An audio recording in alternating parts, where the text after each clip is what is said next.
अस्सलामुअलैकुम वरहमतुल्लाहि वबरकातुहू। आप सभी का स्मार्ट अड्डा में तहे दिल से खैर मकदम है। मैं आपकी मैडम सर और आज का जो हमारा टॉपिक है वो है आपके तो और जोए से। तोय और जोए ये आज हम लोग का टॉपिक है। ये 2 हर्फ और भी टॉपिक आगे चलते हैं।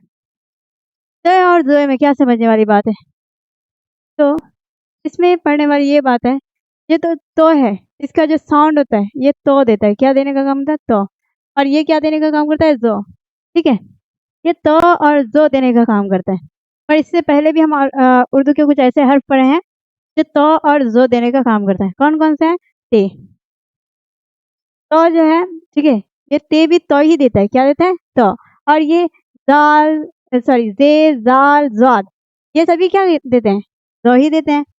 तो इस वज़ह से, ठीक है, हम लोग तो और जो को आज पढ़ेंगे तो इतना हम लोग को याद रखना है कि ये जो त का जो ये है आपका आवाज़ जो है ये त से मिलता है, ठीक है? ते से मिलता है। ते का साउंड और त का साउंड तो ही देता है। उसी तरह से ज़ाल ज़े, ज़ाल, ज़ाद ये तीनों ज़ का ही साउंड देता है, मतलब ज़ का ही साउंड निकलता है।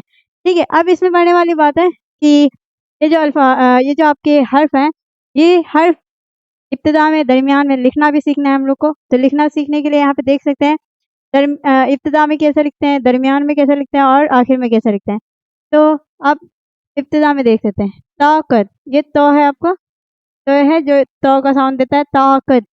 तो इस तरह से तो अलिफ के साथ जुड़ा है। अगर इसी तरह से आपका तो बे रहेगा तो बे के साथ इसी तरह से जुड़ेगा। ठीक है? सेम मीम के साथ इसी तरह से जुड़ेगा। ये इस तरह से ये जुड़ता है। ठीक है? इसमें कुछ ये नहीं है, स्पेशल नहीं है, यही है कि तो किस तरह से जुड़ता है। ये अलिफ के साथ इस तरह से जुड़ा है। ये आपका इसमें एक बात आपको बता देते हैं कि ये जो आप त और ज है इसका मुख्तसर शकल नहीं है। तो कोई भी मुख्तसर शकल नहीं है, पूरा लिखा जाता है। दरमियान में हो, इब्तिदा में हो, आखिर में हो, वो सब जगह सेम ही शकल में रहता है, तोय और जोय। ठीक है? वतन यहाँ पे दरमियान में है, बीच में है, तो फिर भी कंप्लीट ही है, पूरा है। ऐसा नहीं है कि ये इसका मुख्तसर शकल नहीं है, ये पूरा है ये।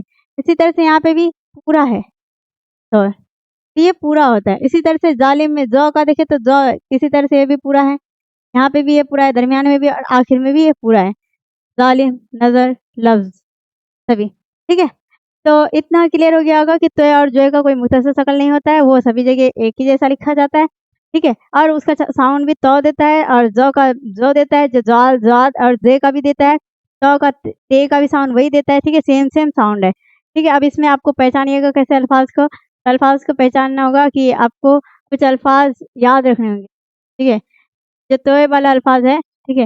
वो आपको एक तरह से याद रखना पड़ेगा। ठीक है? किसके साथ तो लगता है। इसमें ऐसा कोई दिया नहीं है, कुछ बताया नहीं गया है कि ये तो कब लगेगा। यहाँ पे एग्ज़ाम्पल के लिए देख सकते हैं 3 भी लिखा हुआ है और ये 3 भी लिखा हुआ है। ये दोनों 3 है। ठीक है? मगर ये ते से लिखा हुआ है और ये तो से। तो दोनों में डिफ़रेंस तो दिख रहा है कि तो और ते का डिफ़रेंस है। जब दोनों सेम साउंड देता है तो क्या मीनिंग सेम देगा? बिल्कुल भी नहीं। ये 3 का मतलब होता है ये 3। ठीक है? बट ये 3 का मतलब क्या हो जाता है आपका? इस 3 का मतलब हो जाता है आपका मिट्टी। क्या हो जाता है? मिट्टी। समझ आया? ये 3 का मतलब आपका क्या हो गया? मिट्टी।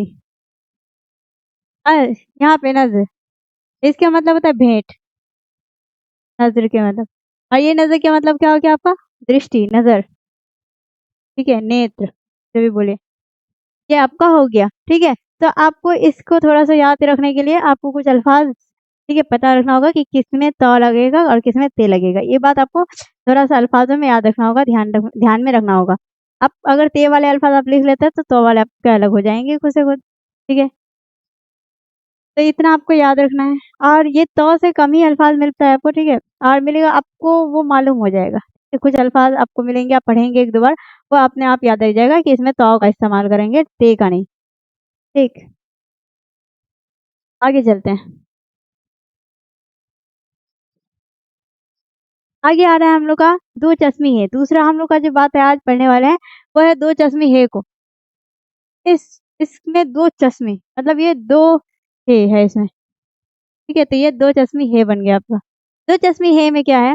हिंदी महाप्राण व्यंजनों ह, झ, थ, भ आदि। ठीक है?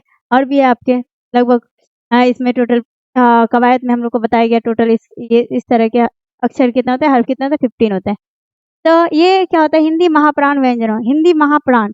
आपको हिंदी में अगर आप पढ़े हैं महाप्राण तो समझ में आ रहा होगा कि जो हिंदी के जो दूसरे लाइन के अक्षर हैं, ठीक है, और चौथे लाइन के अक्षर हैं उस, और जो हाँ चौथे लाइन के अक्षर है, और योर सॉरी तालव्य श, दंस, ह, ये आपके क्या है, महाप्राण है। मतलब इसमें आपको ज़्यादा प्राण लगाना पड़ता है, ज़्यादा ये है ना, ये ज़्यादा हवा निकालता है मुँह से, ठीक है। तो जैसे कि आपका जो दूसरा लाइन में आता है, क के बाद क्या आता है, ख आता है, च के बाद क्या आता है, छ आता है। तो ये जो दूसरा लाइन होता है ना, ये वाला अक्षर आपके क्या होता है, महाप्राण में होते हैं। उसी के बाद आपका क, ख, ग के बाद क्या आता है, घ आता है, ठीक है, च, छ, ज के बाद झ आता है। तो इस तरह से झ आता है, इस तरह से ये आपके चौथे वाले भी क्या हुआ है, महाप्राण में आता है। तो ये महाप्राण अक्षरों की बात हो रही है, हिंदी में पढ़े होंगे तो पता होगा कि हिंदी में महाप्राण क्या होता है, कौन से अक्षर होते हैं। तो ये महाप्राण अक्षर को लिखने में मदद करता है हम लोग को, ठीक है। सिंपल में ये उर्दू में लिखा नहीं जाता है, इस वजह से ये आपको लिखने में मदद करता है। समझते हैं यहाँ पे। आयोजकों के आयोजकों के रूप के साथ दो चश्मी है। आयोजक हर्फ, हम लोग पहले ही क्लास में आयोजक पढ़ चुके हैं। आयोजक में क्या होता है कि जो अल्फाज होता है, ठीक है, सॉरी, जो हर्फ होता है वो हर्फ दूसरे हर्फ से जुड़ता नहीं है। तो यहाँ पे आयोजकों में देख लें, दाल में हाँ मिलाने से दो, ये दाल जो है आपका ये आयोजक है, दाल भी ये आपका आयोजक है, और रे भी आयोजक है। इस वजह से ये आयोजकों के साथ दिया है। पहले दाल में हाँ मिलाने से धो बन गया, दाल में हाँ मिलाने से ढो बन गया, और रे में हाँ मिलाने से अढ़ अढ़ बन गया। समझ में आ गया था कि कैसे बनता है? आपको क्लियर दिख रहा है सब कुछ? आप समझिए, पढ़िए इसको, सोचिए यहाँ पे क्या लिखा हुआ है, किस तरह से बोल रहे हैं। ध्यान से मेरी बातों को सुनिए। दाल में हाँ मिला धो बना, दाल में हाँ मिला ढो बना, रे में हाँ मिला अढ़ बना। तो ये आपका साउंड देने का काम करता है। आगे योजकों के साथ, आयोजकों के साथ समझ गए आप। योजकों की मैं बात करूँ, काफ का समूह हो गया, जीम का हो गया, पे का हो गया, सबके जमात के बारे में पढ़ेंगे। बे, पे, ते से, ये जितने आते हैं इसके साथ कैसे जुड़ते हैं, ठीक है। अब बे में है मिला तो क्या बन गया, पहले बे जमात को पढ़ते हैं हम लोग। तो बे में है मिला तो बन गया भ। किस तरह से लिखा गया देख सकते हैं, यहाँ पे ऐसे हो गया, इसमें दो चश्मे हाँ लग के ये बन गया बे, ठीक है। एक नुक्ता है तो एक नुक्ता नीचे डाल देंगे, बे बन जाएगा। पे में 3 नुक्ता है तो 3 नुक्ता डाल देंगे, फ बन जाएगा, ठीक है, फे बन जाएगा। तो पे में है मिलने से फ बन गया, ता में है मिलने से थ बन गया, टे में है मिलने से ठ बन गया, ठीक है। इतना समझ में आ गया होगा कि बे के साथ, बे जमात के साथ बे के साथ किस तरह से लगाएंगे, काप के ग्रुप के साथ कैसे लगाएंगे। बे जमात में सिर्फ बे को लेंगे, जिम में जिम को लेंगे, बाकी काप में काप और गाप दोनों आता है। तो आगे चलते हैं। जितने भी आपके हिंदी अक्षर में महाप्राण है, महाप्राण अक्षर को आपको उसमें दो चश्मे हाँ मिलाकर ही बनाना है, ठीक है। तो आपका हर्फ बन जाएगा। आगे दूसरा नंबर जिम। जिम में है मिलाने से झ बन गया, चे में है मिलाने से छ बन गया। काप है, काप में हाँ मिलाए ख बन गया, ठीक है। क के बाद जो ख आता है ख बन गया। गाप में है मिलाए घ बन गया। इस तरह से हमारा, ठीक है, सारा जो महाप्राण वाले अक्षर होते हैं हिंदी के, ठीक है, वो सारा कंप्लीट हो जाता है, बन जाता है, ठीक। इसमें और कोई ऐसी बात नहीं है जो आपको समझ नहीं आई होगी, ठीक। इतना तो क्लियर हो गया होगा आपको कि कैसे किस तरह से कौन जुड़ता है और क्या बनता है। आपको इसमें कुछ और अलग से समझाने वाली बात नहीं है। अगर फिर भी समझना चाहते हैं तो हम बता देते हैं कि ये काप है, काप में हे को जोड़ा है, ठीक है, तब बन गया है ख। काप और ह मिलके बना है क्या, ख। तो ये ख हुआ आपका। काप में हे मिलने से क्या बना है, घ, घ बन गया। उसी तरह से जिम में हे मिला है आपका ज। अब ये जिम कैसे आप पहचानेंगे कि ये जिम है, तो हम आपको बताए थे कि जिम का ये मुख्तसर शक्ल होता है। जिम के पेट में एक नुक्ता होता है तो उसको नीचे डाल दीजिए, उसके नुक्ता ही उसको बताता है कि वो जिम है या चे है या हे है। हे के ऊपर एक भी नुक्ता नहीं होता है, तो मतलब आपका ये ऐसे ही खाली होगा, ठीक है। वैसे जिम सिर्फ यहाँ पे जिम को ही बनाना है क्योंकि आपको झ बनाना है, और कोई ऐसा ये नहीं है जिसमें हे लगेगा, ठीक है। तो आपको जिम में लग गया, चे में लग गया, छ बन गया, क्लियर है। छे के बना, च में है मिलाने से छह बना, जो आपका नुक्ता दिख रहा है 3 ठो, ये 3 नुक्ता ही बताता है कि ये चा है, छे है जिसमें है मिला है, बना है 6, ठीक है। तो आगे देखते हैं आगे क्या है। और आगे आपके कुछ अल्फाज हैं जो आपको समझाएगा कि ये कैसे और किस तरह से लिखा गया है, ठीक। इब्तिदा में, शुरुआत में देख सकते हैं, दाल में हाँ मिला है, ध बन गया है, धोनो धन, क्या बना है, धोनो धन।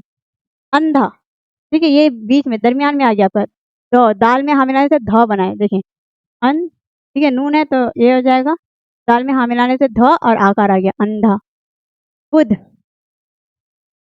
है, दाल में हाँ मिलाने से बन गया ध, वो पे पेश आ गया, वो हो गया, दाल में हाँ मिलाने से ध बन गया बुध। राधा, रे अलीफ हो गया, ठीक है, दा में हाँ मिलाने से ध बन गया और ये अलीफ है इसलिए यहाँ पे आकार आ जाएगा राधा।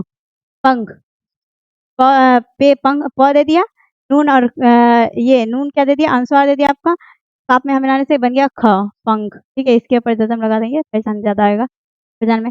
कंघा, ठीक है, कंघा, गाप, ये गाप है आपका, गाप में है मिला घ बन गया, ये अलीफ है, तो गाप में हाँ मिलाने से घ बन गया तो यहाँ पे हम घ दे देते हैं, और अलीफ है तो अलीफ के लिए ये लगा देते हैं, कंघा बन गया।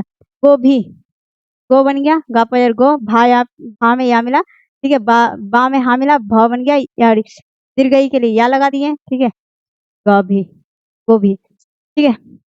चुभ, चे में पेश मिला चुभ बन गया, बा में हाँ मिला से भ बन गया चुभ। यहाँ पे इस तरह में देख सकते हैं, बा में, ठीक है, बा में हाँ मिला, भ बन गया,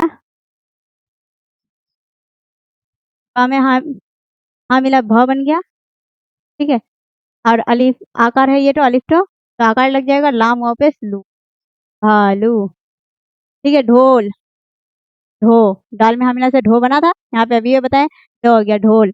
पंखा, सर काप में हाँ मिलाने से बन गया ख, यहाँ पे अलिफ है, अलिफ में आ गया आकार पंखा। और कोई है अल्फाज जो आपको समझ नहीं आएगा? घड़ी, काप में हाँ मिलाने से बन गया घ, ठीक है, काप में हाँ मिलाने से बन गया घ, ये आपका रे है, ठीक है, पता ही है आपको, और रे के ऊपर ये तो दिया हुआ है मतलब ये बड़ी र है, ये वाला, और या दिया हुआ है मतलब कि ये दीर्घिकार बता रहा है, घड़ी। क्लियर? कुछ भी ऐसा डाउट नहीं है ना जो आपको समझ नहीं आया होगा? यहाँ पे सारा कुछ एक तरफ से आपको बता दिया गया है, ठीक है। अगर आपको फिर भी समझ नहीं आया तो एक बार और वीडियो को देख लीजिए, 2x के स्पीड में ही सही देख लीजिए, समझ में आ जाएगा, ठीक है। चलते हैं, फिर मिलते हैं नेक्स्ट क्लास में। वीडियो अच्छी लगी है तो लाइक शेयर एंड सब्सक्राइब जरूर कीजिएगा। चलते हैं फिर, अल्लाह हाफिज।